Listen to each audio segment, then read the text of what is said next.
दोस्तों Elon Musk ने हाल ही में कहा है कि the balance of power is changing, और ये कोई ओपिनियन नहीं है, ये इकोनॉमिक रियलिटी है जिसे वेस्टर्न और ईस्टर्न कंट्रीज दोनों ही एक्सेप्ट करने को तैयार नहीं है। वेस्टर्न कंट्रीज ये मानने को तैयार नहीं है कि उनके हाथ से पावर जा रही है, because losing power is never easy, और ईस्टर्न कंट्रीज ये मानने को तैयार नहीं है कि अब पावर उनके हाथ में आ रही है और उन्हें अब वेस्टर्न कंट्रीज के स्लेव की तरह एक्ट करना बंद करना पड़ेगा, बल्कि सॉवरेन कंट्रीज की तरह एक्ट करना शुरू करना पड़ेगा।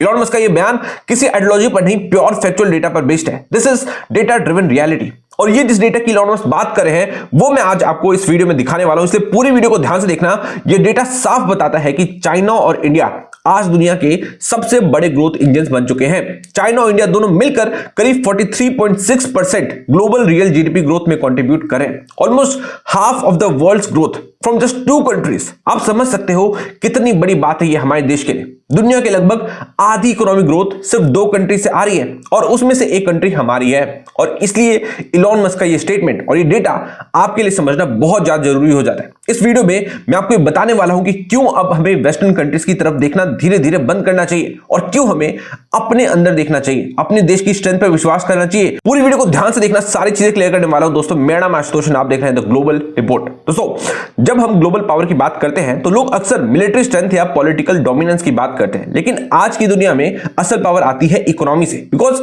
Economics decides influence. America is not powerful because it's military is powerful, America is powerful because it's economy is powerful. और जिस देश की इकोनॉमी ग्लोबल ग्रोथ में बड़ा कंट्रीब्यूशन देती है वही कंट्री रूल शेप करती है, मार्केट्स इन्फ्लुएंस करती है और नैरेटिव्स कंट्रोल करती है। बाकी कंट्रीज या तो फॉलो करती है या फिर एडजस्ट करती है। जैसे आज तक हम लोग अमेरिका के रुख को देखकर अपने आप को एडजस्ट करते रहे, लेकिन अब और नहीं, अब इंडिया ग्लोबल जीडीपी ग्रोथ में अमेरिका से भी ज्यादा कंट्रीब्यूशन कर रहा है। अब global real GDP growth contribution का एग्जैक्ट मतलब क्या है इसको मैं बताने वाला हूं, ध्यान सुनना। दोस्तों इसका मतलब ये नहीं है कि कौन सा देश सबसे तेज ग्रो कर रहा है, वो तो हम कर ही रहे हैं। इसका मतलब ये है कि दुनिया का टोटल ग्रोथ में किस देश का एक्चुअल वेट कितना है, यानी कंट्री की ग्रोथ रेट और ग्रोथ इकोनॉमी में उसका साइज दोनों को जोड़कर देखा जा रहा है। इस फ्रेमवर्क पर इंटरनेशनल मॉनेटरी फंड आईएमएफ ने 2026 के लिए प्रोजेक्शन दी है। आईएमएफ के जनवरी 2026 अपडेट के मुताबिक ग्लोबल इकोनॉमी करीब 3.3% से ग्रो करने वाली है। अब ध्यान सुनना, अब मैं आपको बताने वाला हूं कि इस ग्रोथ का सबसे बड़ा हिस्सा किसके पास है। अब यहां ध्यान से देख सकते हो, सबसे ऊपर चाइना है जिसका करीब 26.6% कंट्रीब्यूशन है।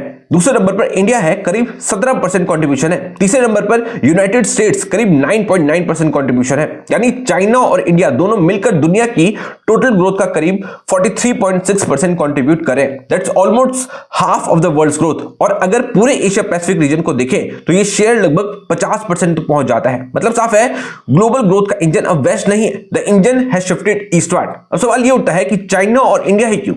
दोस्तों चाइना इसलिए क्योंकि उसकी इकोनॉमी साइज में इतनी बड़ी है कि मॉडरेट ग्रोथ भी ग्लोबल इकोनॉमी पर मासिव इंपैक्ट क्रिएट करती है। और इंडिया इसलिए क्योंकि उसकी ग्रोथ रेट मेजर इकोनॉमीज में सबसे तेज है, हाई पॉपुलेशन है, डोमेस्टिक डिमांड है, मैन्युफैक्चरिंग पुश है और इंफ्रास्ट्रक्चर इन्वेस्टमेंट सब एक साथ काम करें। Scale plus momentum, that's a powerful combination in India's case. इसके उलट वेस्टर्न इकोनॉमीज आज मैच्योर फेज में है, पॉपुलेशन एजिंग है, स्लोअर डिमांड ग्रोथ है, इसलिए उनकी ग्रोथ स्टेबल है लेकिन डोमिनेंट नहीं है। और यही वजह है कि ग्लोबल बैलेंस का पावर शिफ्ट हो रहा है। और यही डेटा हमें यह बताता है कि अब ईस्टर्न कंट्रीज को खुद को सेकेंडरी पावर की तरह बिहेव करना कम करना पड़ेगा। आने वाले समय में ग्लोबल पॉलिटिक्स, ट्रेड रिलेशन और स्ट्रेटेजिक अलाइनमेंट सब इंडिया और चाइना डिसाइड करेंगे। वेस्टर्न कंट्रीज सालों तक हमें करप्शन पर लेक्चर देते रहे, लेकिन आज उनके अपने सिस्टम के अंदर सीरियस क्रैक्स दिख रहे हैं। और वो लोग सिर्फ पैसों का करप्शन नहीं करते, वो लोग मॉरली करप्ट है। एपिस्टीन फाइल में आपने देखा कि किस तरीके से मॉरली करप्ट हो चुके हैं वेस्टर्न लीडर्स।